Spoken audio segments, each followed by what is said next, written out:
There are 4 exercises that take less time than making your morning coffee, and doctors say they matter more for your independence after 50 than anything you'll do at the gym. Skip them, and the risk isn't just weakness. It's falls. It's losing the ability to get up off the floor on your own. It's needing help with things you used to do without thinking twice. Do them, and you can meaningfully slow that decline. Starting today, no equipment required. I'm going to show you all 4 in the right order and explain exactly why each one matters. Stay to the end because exercise number 4 is the one almost nobody does, and it might be the most important of all. Here's what's actually happening in your body right now, whether you feel it or not. Starting around your 30s, you begin losing muscle mass slowly at first, then faster after 50. This is called sarcopenia, and by your 60s and 70s, it can accelerate to the point where daily tasks like climbing stairs, carrying groceries, or standing up from a low chair become genuinely difficult. At the same time, balance control declines, bone density drops, and joint mobility narrows. None of this happens overnight, it creeps in. And that's exactly why so many people don't address it until after a fall, or an injury forces the issue. The good news: research consistently shows this decline is not inevitable. It's largely a use it or lose it situation, and a few minutes a day can change the entire trajectory. What makes this different? This isn't a go run a 5K video. It's not about looking a certain way. It's about 4 specific, science-backed movement patterns that protect the 4 things that actually determine independence as you age. Your ability to get up, your ability to not fall, your ability to carry things, and your ability to move without pain. Let's go through them one at a time, and I'll tell you exactly how to do each one safely, even if you've never exercised a day in your life.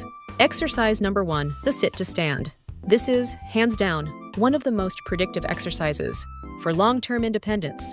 Physical therapists often use it as a direct test of how well someone will age. How to do it: sit in a sturdy chair, feet flat on the floor. Stand up without using your hands if you can. Then sit back down with control. That's 1 rep. Why it matters: this single movement mimics one of the most common daily tasks that becomes difficult with age, and it's directly tied to leg strength, which is the strongest predictor of fall risk in long-term mobility in older adults. Target: start with 5 to 10 reps. Build toward doing it daily. Exercise number 2, the single leg balance.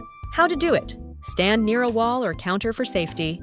Lift 1 foot slightly off the ground and hold for as long as you can, aiming to eventually reach 30 seconds per side without support. Why it matters: balance is one of the first things to quietly decline after 50, and falls are one of the leading causes of injury-related hospitalization in older adults worldwide. The ability to balance on 1 leg has been studied as a strong indicator of overall health and longevity. In people over 50, here's the encouraging part: balance is highly trainable at any age. Even a minute a day of practice shows measurable improvement within weeks. Exercise number 3, the farmer's carry. How to do it: pick up something with real weight in each hand, grocery bags, water jugs, dumbbells if you have them, and simply walk with good posture for 20 to 30 steps. Why it matters: this 1 movement trains grip strength, core stability, and functional carrying capacity all at once. Grip strength in particular has become one of the most studied markers in aging research. Weaker grip strength has repeatedly been linked to broader physical decline, while stronger grip is associated with better long-term outcomes. It's also just deeply practical. Groceries, luggage, grandkids, this is real-world strength. Before we get to exercise number 4, here's something worth pausing on. Most fitness content focuses entirely on strength and cardio, and while those matter, they miss something that becomes critical after 50: mobility. Without it, strength doesn't translate into freedom of movement. You can be strong and still stiff, still restricted, still at risk. That's exactly why the 4th exercise exists. Exercise number 4, the hip hinge deep squat mobility drill. How to do it: holding on to something sturdy for support if needed. Lower yourself into as deep a squat as is comfortable, keeping your heels down, then return to standing. If a full squat isn't accessible yet, practice hinging at the hips to touch a chair seat and back up. Why it matters: this movement pattern, getting low to the ground and back up safely, is directly tied to the ability to get up after a fall. Garden, play with grandchildren, or pick something up off the floor. Losing this pattern is one of the quiet markers of declining independence. And it's also one of the most trainable, even later in life. This is the one people over-rely on hips and knees for, and stop practicing entirely, and then wonder why getting off the floor becomes hard. A little daily practice keeps that pattern alive. A quick, honest note. If you have existing joint issues, heart conditions, osteoporosis, or you haven't exercised in a long time, check with a doctor or physical therapist. Before starting, especially for the balance and squat movements, everyone's starting point is different, and that's completely normal. Progress, not perfection, is the goal here. Let's bring it all together. 4 movements, a few minutes a day.